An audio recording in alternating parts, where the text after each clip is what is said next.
வணக்கம் நண்பர்களே. அரசின் ராஜதந்திரம் வீண், டெட் ஆசிரியர்கள் தொடரும் என அறிவிப்பு. என்ன ஏதுன்றதை பார்த்திங்கன்னா முழுமையான தகவல் நம்ம ராஜ்கிரண் சொல்ல இருக்கிறாரு. வாங்க அவர்கிட்ட கேட்கலாம்.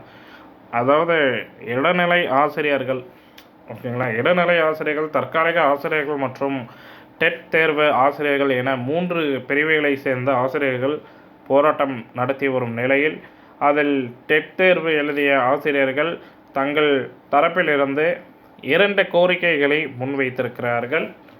அதன் பின்னர் தமிழ்நாடு அரசு வெளியிட்ட அரசாணை எண் 149 ரத்து செய்ய வேண்டும், தங்களுக்கும் பணி வாய்ப்பு வழங்க வேண்டும் என 2 கோரிக்கைகளை வலியுறுத்தி தொடர் போராட்டத்தில் ஈடுபட்டு வந்துட்டுருக்கிறாங்க.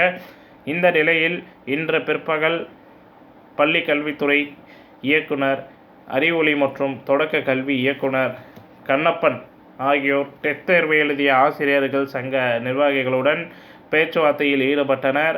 சுமார் 1 மணி நேரத்திற்கு மேல் நடைபெற்ற இந்த பேச்சுவார்த்தையில் டெட் தேர்வு எழுதிய அனைத்து ஆசிரியர்களுக்கும் அரசு பள்ளிகளில் தற்காலிக பணி வழங்க தயார் என பள்ளி கல்வி இயக்குனர் அறிவொளி தெரிவித்திருக்கிறார். அது மட்டுமல்லாமல் அதனை ஏற்க மறுத்த டெட் தேர்வு எழுதி ஆசிரியர் சங்கத்தினர் தங்களை தொகுப்பு ஊதியம் அடிப்படையில் பணி நியமனம் செய்ய வேண்டும் எனவும் 2 ஆண்டுகளுக்கு மேல், அதாவது 2 ஆண்டுகளுக்கு பிறகு பணி நிரந்தரம் செய்ய வேண்டும் என்ற கோரிக்கையை ஏற்றுக்கொண்டால் மட்டுமே போராட்டத்தை கைவிடுவோம் என தெரிவித்ததை அரசு அதிகாரிகள் ஏற்க மறுத்ததால் பேச்சுவார்த்தை தோல்வியில் முடிந்திருக்கிறது. இந்த நிலையில் அவர்களின் போராட்டம் தொடர்ந்து நடைபெறும் என அறிவித்திருக்கிறாங்க.